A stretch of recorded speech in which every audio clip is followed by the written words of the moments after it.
ഇന്ന് നമുക്ക് നല്ലൊരു നാടൻ ചിക്കൻ കറിയുടെ റെസിപ്പി കാണാം. ഉരുളി ചൂടായി എണ്ണ ഒഴിച്ച് ഇതിലേക്ക് ഇഞ്ചി വെളുത്തുള്ളി പേസ്റ്റ് ഇട്ടൊന്ന് മൂപ്പിക്കാം. അരിഞ്ഞു വെച്ചിരിക്കുന്ന സവോളയിൽ കുറച്ച് ഉപ്പ് ചേർത്ത് നന്നായിട്ട് വഴറ്റാം. സവോള ഒന്ന് വഴന്നു വന്നാൽ കട്ട് ചെയ്ത് വെച്ചിരുന്ന ഉള്ളിയും പച്ചമുളകും ചേർത്ത് കൊടുക്കാം. ചെറുതായി കട്ട് ചെയ്ത് വെച്ചിരുന്ന തക്കാളിയും കുറച്ച് വേപ്പിലയും മല്ലിയിലയും കൂടി ചേർത്ത് വഴറ്റാം. നന്നായി വഴന്നു വന്ന ഉള്ളിയിലേക്ക് കഴുകി വൃത്തിയാക്കി വെച്ചിരിക്കുന്ന 1 കിലോ ചിക്കൻ ഇട്ട് കൊടുക്കാം. ഇനി പൊടികൾ ചേർത്ത് കൊടുക്കാം. 1.5 ടീസ്പൂൺ മുളക് പൊടി, 2 ടീസ്പൂൺ മല്ലിപ്പൊടി, 1.5 ടീസ്പൂൺ ഗരം മസാലയും 1/4 ടീസ്പൂൺ മഞ്ഞൾപ്പൊടിയും കൂടെ ചേർത്ത് നന്നായിട്ട് മിക്സ് ചെയ്യാം. മിക്സ് ചെയ്ത ഇറച്ചിയിലേക്ക് നാരങ്ങാനീര് ഒഴിച്ചു കൊടുക്കും.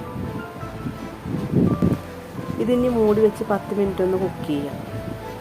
ചിക്കനിലെ വെള്ളമൊക്കെ ഇറങ്ങി വന്നിട്ടുണ്ട്. ഇനി ഗ്രേവിക്ക് ആവശ്യമായിട്ട് വെള്ളം ഒഴിച്ചൊന്ന് തിളപ്പിക്കും. കറി നന്നായി തിളച്ച് കുറുകി വരുമ്പോൾ 1/4 ടീസ്പൂൺ പൊടിച്ച മസാലപ്പൊടി, 1/4 ടീസ്പൂൺ കുരുമുളക് പൊടിയും കൂടെ ചേർത്ത് നന്നായി മിക്സ് ചെയ്തതിന് ശേഷം ഫ്ലെയിം ഓഫ് ചെയ്യാം.